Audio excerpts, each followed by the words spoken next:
Auditeurs, auditrices, bonjour.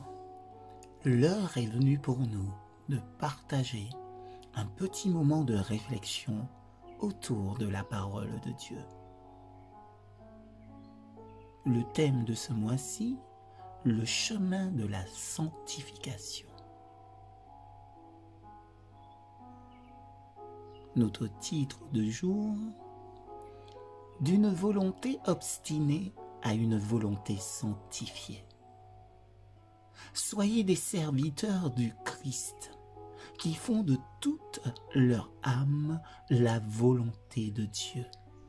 Éphésiens chapitre 6, verset 6.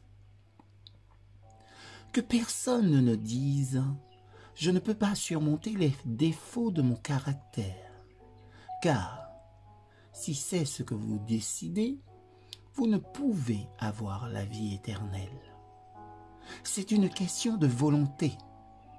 Si vous ne le voulez pas, alors cela vous est effectivement impossible. Le véritable problème est la corruption d'un cœur non sanctifié et la réticence à se soumettre à la volonté de Dieu.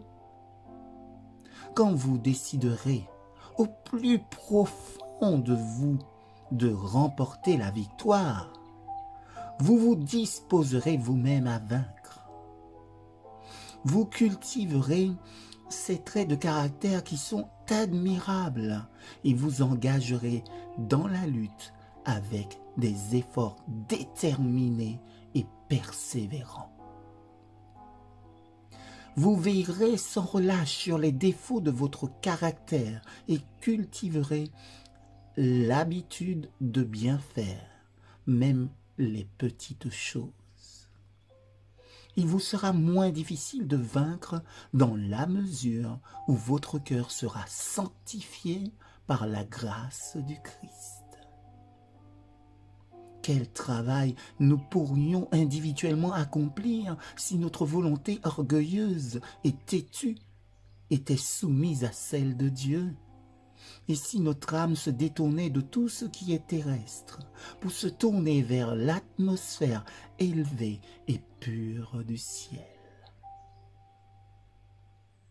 La volonté égoïste et l'orgueil sont des mots qui transformèrent des anges en démons et qui leur fermèrent les portes du ciel. Il se peut que vous ne soyez pas maître de vos impulsions et de vos émotions. Vous pouvez cependant maîtriser votre volonté et obtenir ainsi un changement complet dans votre vie. Si vous faites plier votre volonté devant le Christ, vous posséderez la vie qui est cachée avec le Christ en Dieu.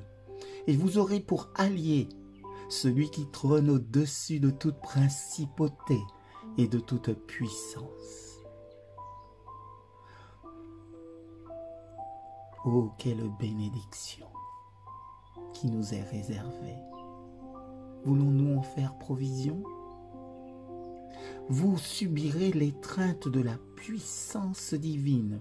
Une nouvelle lumière viendra vous éclairer, celle d'une foi vivante.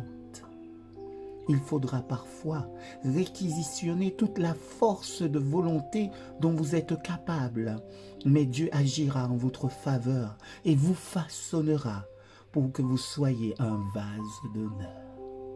Amen.